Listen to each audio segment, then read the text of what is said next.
За үндэсний шинжлэх ухааны технологиос явуулж байгаа Science X podcast эхлэхэд бэлэн боллоо. За өнөөдрийн дугаараар тусангаа санхүүцэн төслийн үр дүнг танилцуулахаар мал аж ахуй эрдэм шинжилгээний хүрээлэнгийн эрдэмтэн нарийн бичгийн дарга доктор Бэйсэн хүрэлцэж ирээд байна. Танд энэ өдрийн мэнд хүргэе. За баярлалаа өдрийн мэнд. За Бэйсэн доктор бит хоёр өнөөдөр өвөл хаврын улиралд бэлчээрийн Монгол адууг байран маллгааны нөхцөлд тэжээх айраг самыг үйлдвэрлэх боломж байгаа талаар гээд маш сонирхолтой сэдвийн хүрээнд ярилцах болно. За эхний асуултаа бид танд тавья. За гүүний айраг саамны хүний бид үзүүлэх ач тусыг нь эхлээд юуны өмнө ярилцъя гэж бодлоо. Ашиг шин бол маш их байгаа. За баярлалаа. Ер нь бол сая Монгол улс өнгөрсөн 7 хоногт уламжлалт ангаа ухааныг ерөнхийлөгчийн ивэлд үйл ажиллагаа явуулахаар зарлах гаргачлаа. Энэ бол өөрөө энэ уламжлалт мал аж ахуйтай бас маш холбоотой чухал зүйл. Тэр утгаараа бол ялангуяа гүүний айраг саам гэдэг бүтээгдэхүүн маань өөрөө хүний биеийн дархлааны тогтолцоог дэмжиж байдаг. Ялангуяа өвөл хаврын хүйтний улиралд энэ хүйтнээс улбаатай вирусын гаралтай ханиад намууны эсрэг дархлааны тогтолцоог дэмжиж байдаг. Мөн витамин С-гийн агуулмж маш өндөр, хүний биед маш хурдан шимэгддгээрээ суйлын өндөр ач холбогдолтой бүтээгдэхүүн юм аа. Өвөл хаврын улиралд улиралд гүү саах боломж байд юм болоо. Миний ойлгосноор бол хавар зуны улиралд саадаг. Тэгэхээр яг өвлийн улиралд саана гэхээр таны бол судалгааны ажил маш сонирхолтой. Баярлалаа. Бид бол энэ мал аж ахуйн эрдэмтний хүрээлэн миний бие удирдаад 2019-с 23 онд хүйтний улиралд айраг саам бэлтгэх технологийн туршил зөвшөөрлтийн төсөл хэрэгжүүлсэн. Энэ бол мэдээж Монгол гүүг бол ард түмэн 100 намрын улиралд л саагаад айраг самаа бэлддэг. Намар орой сэрүүн орохоор бэлдсэн айргаа хадгалаад цагаан сар хүртэл хэрэгэлдэг уламжлалтай. Гэтэл энэ айраг саам чинь удах тусмаа нөгөө эсэлтийн ашигтай бактериуд нь хөгшрөлд явагдаад, задралд явагдаад хоруу шанар нь нэмэгдээд хүний биед нь жоохон хоруу шанар ихтэй болж ирдэг. Тэм учраас энэ өвлийн улиралд шинэ айраг саам бэлдэж яг л гүвний дэлэнгээс сагаад саамаар нь эсвэл айраг эсгээр хүнсэнд хэрэглэх нь хамгийн тохиромжтой органик хүнс болох юм аа. Өвөл гүүх тэгвэл яаж тэжээх вэ? Юугаар тэжээдэг вэ? За ер нь мэдээж өвөл бол хээлтэй гүү бол өөрөө 12 сар 1 сар гişрэгчдэг.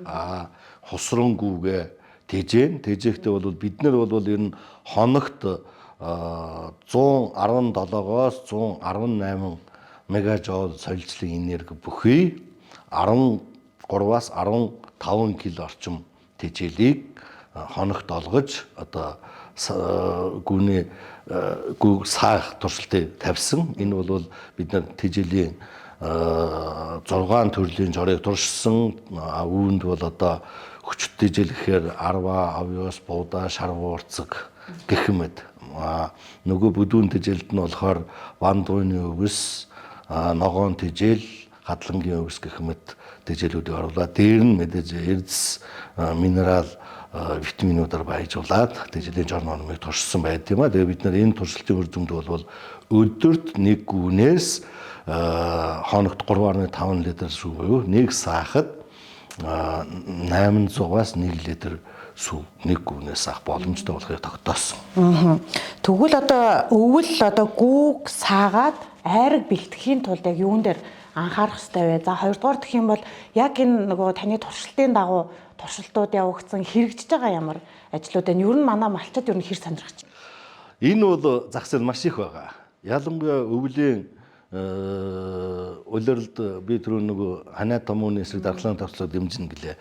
Тэрнээс гадна хүүхдүүд, нялхас хөгшчүүдэд бол гүүний саам болвол шууд тохирно. Ялангуяа няраад хүүхдэд саамыг бол ямар нэгэн шингэлэг дасгахгүйгээр өгөхөд хүүхдийн бие шууд тохирно. Энэ бол ардын уламжлал зөндөө туршилтууд бий. Ер нь бол бид нар туршилт хийх явцдаа нөгөө туршилтын гүнээс гарсан айраг самыг бас жоохон тодорхой хэмжээний зах зээлд борлуулах судалгааг хийгээ борлуулж ирсэн.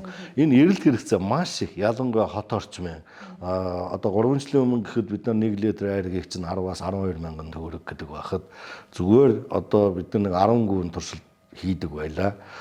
Өдөрт нэг 30-40 литр сам хоримтлуулдаг. Ерөөсөө тэрийг хүмүүс булааслал авдаг. Зах зээл нь маш их байгаа. Өрхөө аж ахуйн төвшөнд бол хүмүүс хийж эхэлсэн байгаа. Одоо Дундуугав аймагт энэ жил Ховд аймагт бас 10 гарангүй сагаад айраг хийгээд байгаа хүмүүс байлаа. Баян үлгэн аймагт бол ер нь өрхөө аж ахуйн төвшөнд тогтмол хэрэгжилж байгаа. Хэдий ч эдгээр маань одоо яг шинжлэх ухааны үндслэлтэйгээр тэжээлийнхаа жор норм арчилгаа малгааны гормыг баримтлаад тэжээгээд мөн одоо сүүний гарс сайтагүйгээр сонгоод тэгээд сайланд хамруулах юм бол зах зээл нь бол хөрөлцөөтэй хангалттай байгаа. Зах зээл одоо Монголда зах зээл байхаа хажуугаар магадгүй бас цаашаа экспортод гаргах боломж байгаа юм шиг. Ер нь бол экспортод гарах боломж бий. Ялангуяа тэр айраг саамыг бол хуурайшуулаад хуураагаар нь савлаад гаргах юм бол хадгалдаан шүү дээ. Гэхдээ бидний юм бол сэтгхүйд бол ер нь шин тутам юм хэрэглэх нь бол арай органик бөгөөд бид илүү ач тустай. Нөгөө тал дээр хуурайшуул шингэн айраг саам бол өөрөө нөгөө хуурайшуулж гад үхэн хуурай бодсон үлдэн шүү дээ. Гүүний саам ч өөрөө бус төрлийн малын сүг бол тослог багтаа, хуурай бодис багтаа, ер нь шингэн. Тэр утгаараа нөгөө хүүхэд ахмад өндөр настангуудын бид маш хурдан шимэгддэг. Эхийн сүтээ их төстэй шүү дээ. Гүүний сүв бол найрлага. Сайланд одоо хамрагдсан гүүний унах даагийг яаж тэжээж малддаг юм болоо. За хоёрдугаарт Монгол атууны ашиг шимийн үндсэн чиглэл нь юу вэ гэдгийг сонирхож байна. За энэ нь бол мэдээж сайланд хамрагдсан гүүний унаг сарвааг бол мэдээж охины нь бол үржилт, эрийн нь бол голсоо одоо маханд бойжуулах чиглэлээр биднээс сарвагийн унгын гэсэн үг шүү дээ. Хавар болоод ирэхээр сарва. Сарвагийн бол бас тэжээх туршилтыг тавьсан. Бид нар бас энэ дээр бол дээрх яарсан обвиос будаа шар уурцаг гэдэг уургийн агуулмж өндөртөө тэжээл бүхий мөн одоо өвс ногоон тэжээл оруулсуулаад тэжээхэд бид нар хоногт 1.2 кг нэмэгдүүлж байсан бидний турсан тэжээлийн үр дүн. Тэгэхээр энэ чиглэлээр бас эрчимцэн аж ахуйг хөгжүүлэх бүрэн боломжтой. Тэгээ технологийн зөвлөмжүүдийг нь бол бид нар энэ 3 жилийн хугацаанд ер нь бол гаргасан.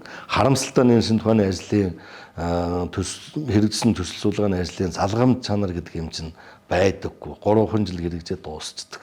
Хэрвээ 2 дугаар юушаад 3 дугаар юушаад гэж байдаг бол загвар фермэ байгуулад тэрийг ард түмэнд яг бүр технологи дамжуулаад ингээд явдаг бол энэ Монгол бол боломжгүй ажиллагт биш. Ер нь Монгол адуу бол Монгол улсын хэмжээнд үндсэндээ 3 үйлдвэр 3 омгийн адуу байгаа. Монгол үйлдвэрийн адуу, галшаар үйлдвэрийн адуу, тэс үйлдвэрийн адуу, дарахад омгийн адуу, мянгат омгийн адуу, өндөршил омгийн адуу гэсэн. Ер нь бол энэ дотроо ялангуяа дарахад адуу бол мах сүүн ашигшин нөгөө адуунаас арай илүү Дарахтын цагаан адуу гэсэн үг. Дарахтын цагаан адуу. Ялангуяа унлаг эдлэгээ мах сүүн ашигшин бол дарахт адуунд. Нөгөө галшаар тест Монгол 3 бол хурдны чиглэлээр орцоо сонгон үржүүлдэг тийм онцлогтой. Ер нь бол сүүний ажил сонгон үржүүлэх гэвэл ер нь хойд бүс нутаг руугаа арай илүү тохиромжтой. Одоо үндэсний шинжлэх ухааны технологийн сангаас явуулж байгаа одоо энэ яг төслийн ажилд та хамрагдаад ер нь ямар сэтгэлтэй байсан бэ? Яг үр дүн нь та ямар байсан гэж харж байгаа. Таны одоо энэ яг энэ судалгаа шинжилгээний ажилд хэрхэн нөлөөсөн болоо? Ямар дэмжлэг болсон? Тэгэлгүй яг энэ чинь бол энэ судлаачд гэдэг хүмүүс чинь бол ашигын төлөө бүсгэн штэ. Ер нь бол цаад зорилго нь альва ямиг баталдаг, нотолдог л үүрэгтэй. Бид нар бол мэдээж Монгол оронд энэ адууны аж ахуйг эдийн засгийн эргэлтэнд оруулъя. Мах сүгийн эдийн засгийн эргэлтэнд оруулаад ялангуяа өвөл хаврын ховордсон бөгөөд нэг хэрэгцээтэй үед нь бол одоо шинэ айраг саамыг ашиглах боломжийг нээж өгье гэдэг үснээс энэ өөрийнхөө хүссэн туршлагын ажлаа хийж байгаа болохоор сэтгэл маш хангалуун байгаа. Харин гагцхүү энэ шинжилгээний альва туршлагын ажлыг эхлүүлсэн бол төгсгөлийн хүртэл хийдэг нөхцөл боломжийг бас манай улс их орн нээж өгдөг бол одоо эрдэмтдийн өсөн хүлээсэн мөрөөдөл энэ л байна. Одоо энэ жил сая бас шинжлэх ухааны байнгын орооноос энэ жилийн шинжлэх ухааны олгох төсвийг санхүүжилтийг бол 2 дахин нэмэгдүүлэн боломжийг нээж өгнө гэж хэлээ. Ер нь бол шинжлэх ухаан чинь улс их орны хөгжлийн түлхүүр юм шүү дээ. Тий. Альва юм шинжлэх ухаан, технологи, инновац сурлан хөгждөг болохоос шинжлэх ухаан гүр хөгжих ямар зарга байх. Таны хувьд гүүний сам айргийн үйлдвэрлэлийг одоо хөгжүүлэхийн судалгаа шинжилгээний ажлын хажуугаар бас ямар судалгаа шинжилгээний ажлууд хийдэг вэ? Ер нь бол би өөр үндсэн мэрэгжил малын их хэмжээ мэрэгжилтэй. Гэхдээ 2004 оноос мал аж ахуйн салбарт ажиллаж байна. Тасралтгүй 22 жил ажиллаж байна. Ялангуяа адууны чиглэлээр. Тэгээд энэ нь бол мал аж ахуй ялангуяа уламжлал мал аж ахуйгаа хөгжүүлэх, хадгалах ер нь бол энийг эдийн засгийн хэрэглэлтэнд оруулах чиглэлээр л миний судалгааны ажил гол суу чиглэгдэж байна. За тэгвэл цаашаад одоо гүүний сам айраг үйлдвэрлэлийг яаж хөгжүүлэх ёстой гэж та бод? Ер нь бол энэ саяны бидний хийсэн судалгаа бол эхлэл байгаа шүү дээ. Энийг бол одоо эрчимчийн аж ахуйн түвшинд хөгжүүлэх ёстой. Ер нь бол гүвний сайлын механикчсан фермерийн аж ахуй болтлоо хөгжүүлэх ёстой. Монгол улс ч одоо 5 сая орчим адуудаа шүү дээ 4.8 сая адуудаа. За тэрний нэг 30% нь гүв байлаа гэж бодоход 5 сая чинь 30 чинь одоо 1.5 сая гүв байж штэ. Бойлын 1500 гүвний ферм байгуулад айраг сам үйлдвэрлэх юм Монгол битгийл түрүүний өөрийн чинь хэлдэг экспорт чиглэгдсэн мал аж ахуйн гаралтай органик бүтээгдэхүүн үйлдвэрлэх бүрэн боломж байна. За баярлалаа. Шинжлэх ухааны технологийн сангаас явуулж байгаа Science X podcast-ийн энэ удаагийн дугаарт за мал аж ахуй эрдэм шинжилгээний хүрээлэнгийн эрдэмтэн нарийн бичгийн дарга доктор Бэйсэн оролцлоо.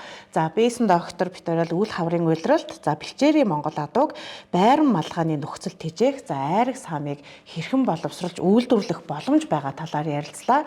Улсын хөгжил шинжлэх ухаанаас эхлэлтэй.